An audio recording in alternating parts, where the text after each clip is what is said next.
saja berdoa ya. Oke, Bu. Oke, Bu.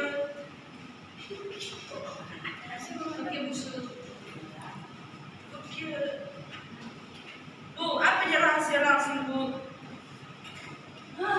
Jangan makan malam-malam, Bunda. Itu rahasia. Jangan makan Ibu makan tengah malam kan? Tidak. Iya. Ibu udah berdiri kan? Bu, berdiri, Bu. Kenapa sering makan malam, Bu? Iya, Makan makan mie. dia deg-degan. Enak, Bu. Coba deh. Nah, hari ini kita belajar tentang tradisi suci. Minggu lalu kita sudah belajar sumber-sumber untuk mengenal Yesus. Yang pertama itu kemarin kita suci. Sekarang kita membahas tentang tradisi. Ada yang pernah mendengar tradisi? Pernah, Bu? Di tempat kita pasti ada tradisi kan? Ada, Bu. Seperti orang Haro, tradisinya bagaimana? Orang Semalungun, Batak Toba, pasti ada tradisinya kan? Iya, Bu. Apa itu tradisi, Bu? Nanti ya dijelaskan itu apa itu tradisi. Sekarang kalian mendengarkan ibu ya. Masyarakat Indonesia memiliki kekayaan tradisi yang luar biasa.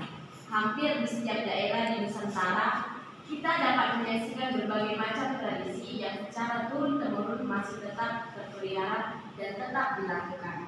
Tradisi-tradisi itu tetap hidup sekalipun modernisasi sudah pula melanda masyarakat yang bersangkutan. Walaupun demikian, ada sebagian tradisi dalam masyarakat yang sudah punah atau berubah wujudnya. Gereja pun memiliki tradisi yang sangat kaya. Tradisi yang dimaksud bukan sekedar upacara, ajaran, atau kebiasaan hidup. Tradisi yang hidup dalam gereja lebih merupakan ungkapan pengalaman iman gereja akan Yesus Kristus yang diterima, diwartakan, dirayakan, dan diwariskan kepada angkatan-angkatan selanjutnya. Konsili Vatikan II memandang penting peran tradisi. Demikianlah gereja dalam ajaran hidup serta ibadatnya melestarikan serta meneruskan kepada semua keturunan dirinya seluruhnya, imannya seluruhnya. Tradisi berkat bantuan Roh Kudus berkembang dalam gereja, sebab berkembanglah pengertian tentang kenyataan-kenyataan maupun kata-kata yang kita tanamkan. Dan gereja tiada-tiada berkembang menuju kebenaran ilahi. Dalam arti ini tradisi mempunyai orientasi ke masa depan. Nah, di sini ada tradisi upacara syukuran suku Dayak Maratus. Coba baca satu orang bergereja ini ya. Ayo dulu Margenta. Sarito. Sarita namaku. Oh, Sarito ya. Orang dia ada. Upacara syukuran suku Dayak Meratus. Suku Dayak Meratus merupakan kelompok masyarakat Dayak yang hidup dan menetap di desa Desa Kiu, Kecamatan Batang Alai Timur, Kabupaten Hulu Sungai Tengah, Provinsi Kalimantan Selatan. Setiap tahun suku Dayak Meratus ini menyelenggarakan upacara syukuran adat yakni Arut Ganal. Seperti tahun sebelumnya, tradisi ini dilaksanakan setiap pertengahan tahun setelah musim panen raya padi tiba. Sekitar bulan Juli hingga Agustus. Bagi suku Dayak Meratus, ritual ini diyakini dapat menjauhkan mereka dari bencana gagal panen.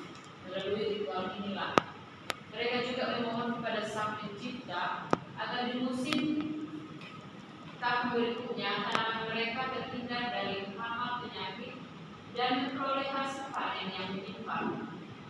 Bagi suku Dayak Meratus, pelaksanaan tradisi ini memiliki arti penting. Jadi kuatnya kepercayaan mereka dalam sebuah balai adat yang bentuknya seperti rumah panggung. Mereka biasanya merencanakan rangkaian acara tradisi. Para sesepuh adat mengawalinya dengan menentukan hari pelaksanaan tradisi. Biasanya awal bulan pertengahan tahun selalu menjadi pilihan waktu pelaksanaan tradisi. Mereka percaya jika Arut Ganal digelar pada awal bulan, jumlah hasil panen di tahun berikutnya akan semakin berlimpah. Percaya atau tidak, itulah kepercayaan suku Dayak Meratus yang sejak dulu hingga kini masih dilaksanakan. Lanjut, ikat Tradisi Aru Ganal biasanya dilaksanakan selama 5 hingga 12 hari. Penentuan ini berdasarkan pada jumlah hasil panen yang mereka peroleh selama 1 tahun. Jika hasil panen di tahun ini melimpah, tradisi dilaksanakan hingga 12 hari. Namun, jika jumlah panen dinilai tidak terlalu banyak, jika dibandingkan hasil tahun sebelumnya, Aru Ganal hanya dilaksanakan selama 5 hari berturut-turut. Bahkan jika jumlah panen mereka hanya cukup untuk kebutuhan sehari-hari, tradisi ini dilaksanakan hanya dalam 1 hari 1 malam saja. Setelah hari baik telah ditentukan, suku Dayak Meratus mulai mempersiapkan kebutuhan tradisi 1 hari sebelum Aru Ganal dilaksanakan.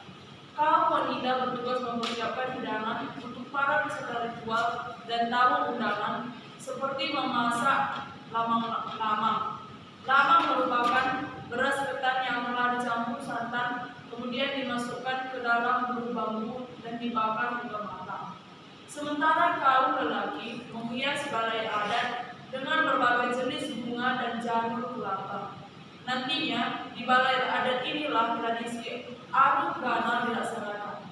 Tak terlewatkan mereka juga mengundang suku Dayak dari kampung lain dan para pejabat pemerintah tempat untuk hadir dalam upacara adat Aru Ganal.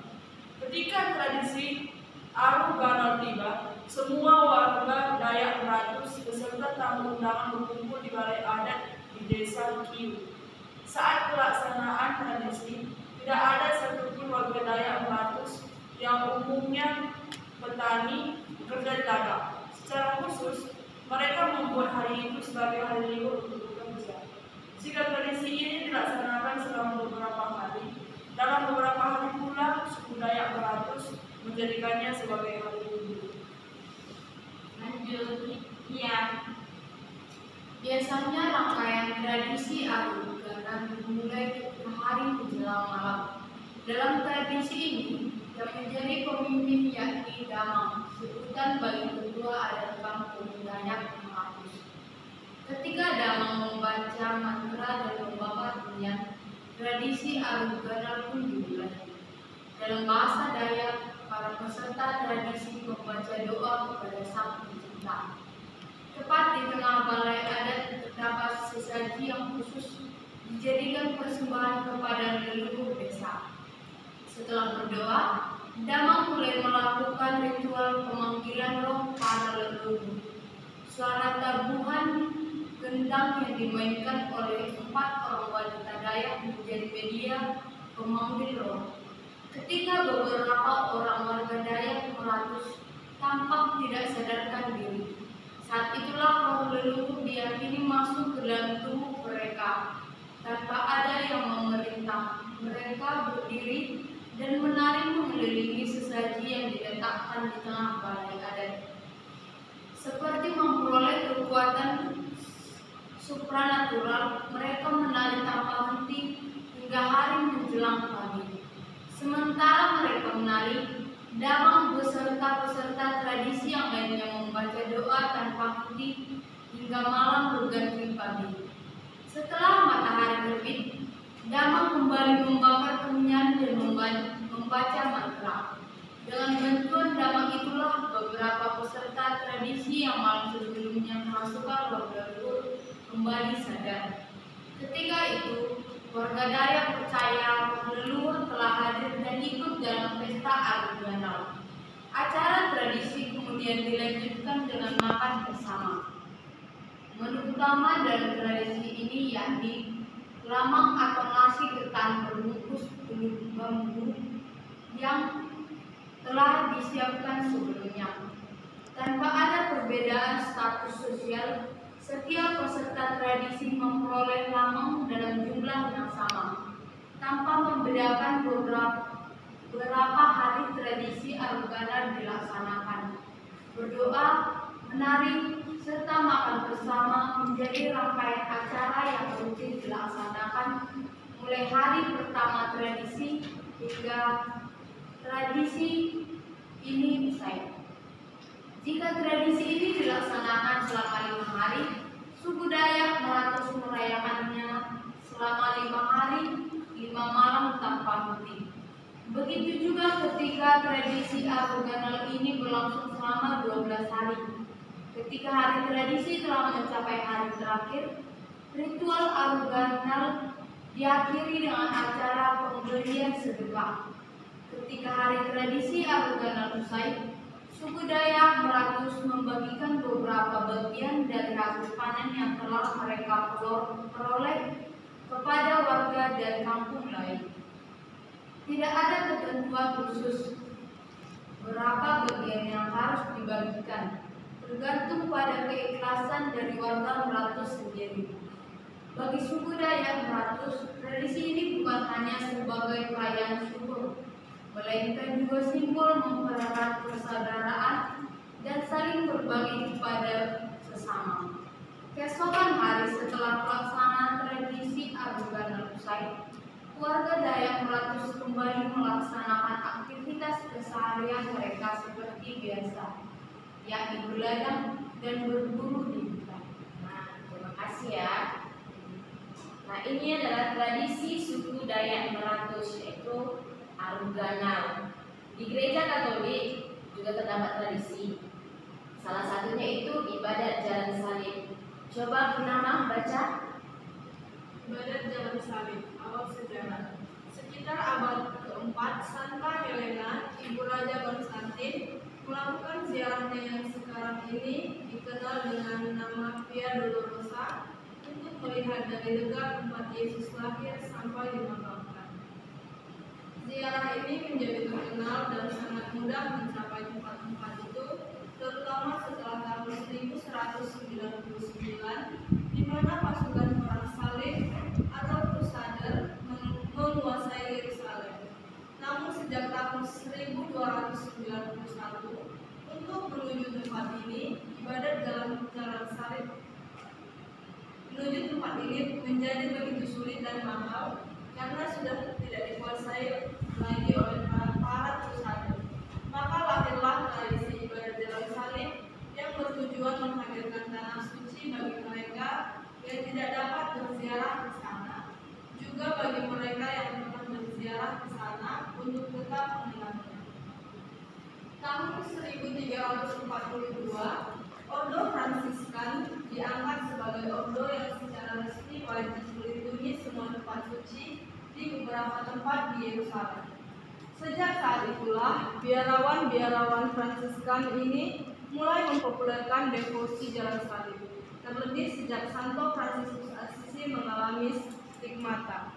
Tradisi ini didukung pula dengan adanya penampakan Bunda Maria di sana dan juga pengajaran dari Santo Jerome. Sejak inilah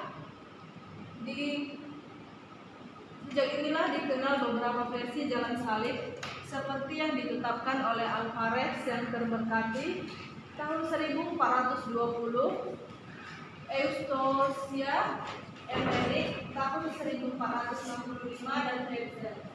Hingga akhirnya banyak paus yang menganjurkan doa jalan salib, yaitu Paus Innocent 11 tahun 1686, Innocent 12 tahun 1694, Benedict 13 tahun 1756, Clementius 12 tahun 1731, Benedictus 14 tahun 1742. Karena ini merupakan cara doa yang paling mudah untuk menghayati kisah sengsara Yesus dan pengorbanannya di kayu salib. Nah, itulah awal sejarah tradisi ibadat jalan salib. Sebenarnya perkembangan tradisi baca dulu Angel. Perkembangan tradisi awalnya umat membuat perhentian-perhentian kecil dalam gereja. Bahkan kadang dibangun perhentian-perhentian yang besarnya seukuran manusia di luar gereja. Para biarawan Fransiskan juga menuliskan diri tabernakel yang biasanya dinyanyikan saat ibadah jalan salib, baik dalam bahasa aslinya yaitu bahasa Latin maupun dalam bahasa setempat. Hingga ditetapkanlah 14 stasi atau perhentian jalan salib oleh Paus Clement 12 tahun 1731. Nah, sekarang kita masuk ke tugas ya. Tugasnya ini kelompok, ibu bagi ya. Purnama dengan Ria, Ika dengan Angel, Sarito dengan Rafael. Nah, tugasnya itu kan tadi sudah kita baca kedua tradisi tersebut kan. Jadi pertanyaannya yang harus kita jawab itu nilai-nilai apa yang tidak diungkapkan dalam masing-masing tradisi tersebut. Sejauh mana nilai-nilai tersebut masih relevan bagi kehidupan manusia saat ini. Mengapa tradisi tersebut masih hidup dan mengapa ada pula tradisi mati dan tidak digunakan lagi. Itu tugas kelompok minggu depan dipresentasikan ke depan ya. Baik Bu. Sudah dicatat tadi? Sudah Bu. Ya. Nah selanjutnya pengertian wujud kedudukan dan fungsi tradisi dalam gereja Katolik. Ibu yang baca ya. Udah ngantuk semua nih. SD dulu kita. Ada yang mau memimpin? Satu orang? Angel Bu. Satu orang. Ayo SD kita biar nggak ngantuk. Apa yang mau Bu? Soalnya materi kita ini memang agak ya gimana gitu ya kan? Satu orang dulu.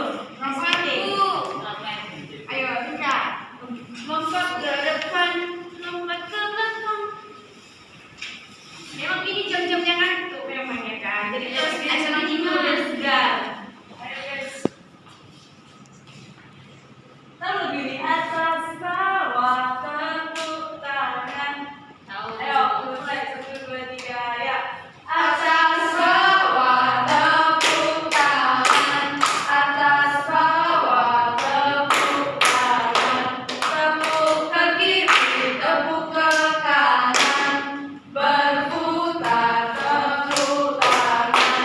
Atas bawah goyang-goyang. Atas bawah goyang-goyang. Goyang ke kiri, goyang ke kanan. Berputar goyang-goyang. Atas bawah tepuk tangan. Atas bawah tepuk tangan. Tepuk kiri, tepuk kanan. Berputar tepuk tangan. Atas bawah goyang-goyang. Atas bawah goyang-goyang. Goyang ke kiri, goyang ke kanan. Berputar goyang-goyang. Terima kasih Dika. Masih ada yang ngantuk? Sudah Bu. Semangat kita ya. Bentar lagi kita mau pulang kita. Oke Bu. Nah, selanjutnya mengerti wujud kedudukan dan fungsi tradisi dalam gereja Katolik. Para rasul dan pengganti mereka sebagai pewarta Injil. Dalam kebaikannya Allah telah menetapkan bahwa apa yang diwahyukannya dari keselamatan semua bangsa harus tetap utuh untuk selamanya dan diteruskan kepada segala keturunannya. Maka kesesuaian yang menjadi kebenaran surwayu Allah yang maha tinggi. Nanti lihat di 2 Korintus bab 1 ayat 30 dan bab 3 ayat 16 sampai 4 dan ayat 6. Memerintahkan kepada para rasul supaya Injil yang dahulu telah dijanjikan melalui para nabi dan diberi olehnya serta dimaklumkannya dengan mulutnya sendiri. Mereka mewartakan pada semua orang sebagai sumber segala kebenaran yang menyelamatkan serta sumber ajaran kesusilaan.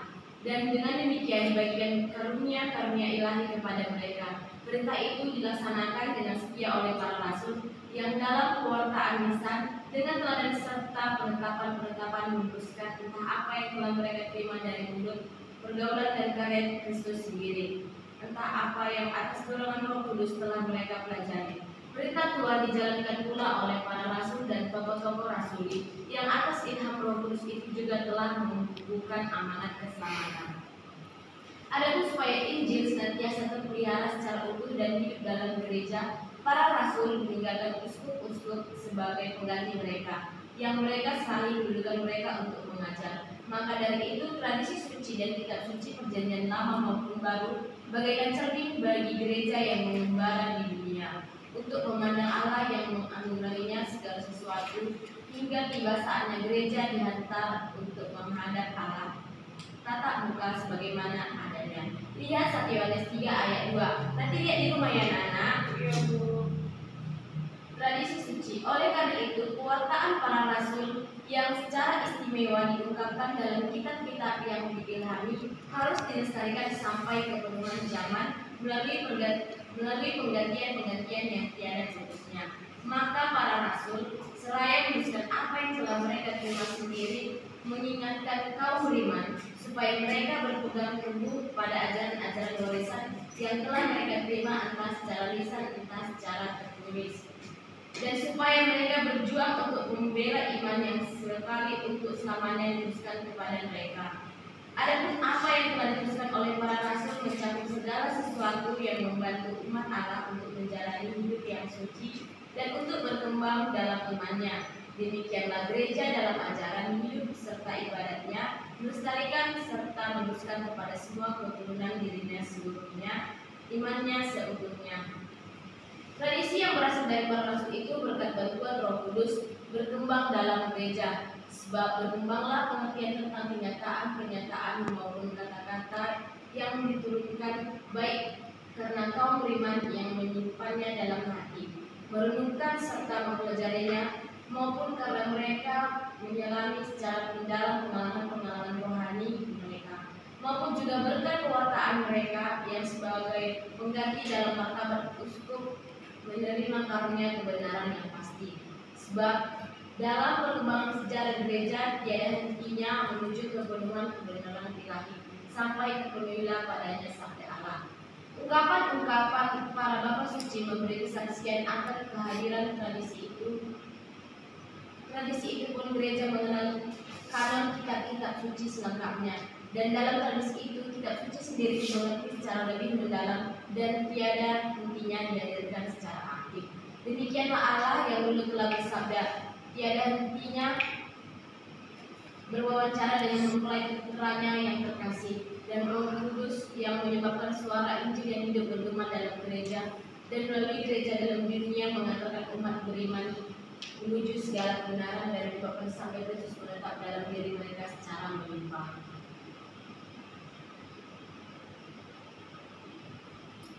Kitab-kitab ilahi seperti juga tubuh Tuhan sendiri selalu dihormati oleh gereja, yang terutama dalam liturgi suci tiada hentinya menyambut roti kehidupan dari meja sabda Allah maupun tubuh Kristus dan menyajikannya kepada umat beriman. Kitab-kitab itu bersama dengan tradisi suci selalu dipandang dan tetap dipandang sebagai norma imannya yang tinggi, sebab kitab-kitab itu diilhami oleh Allah dan sekali itu selamanya telah dituliskan, serta tanpa perubahan manapun yang menyampaikan sabda Allah sendiri. Lagi pula mendengarkan suara Roh Kudus dalam sabda para nabi dan para rasul. Jadi semua pewartaan dalam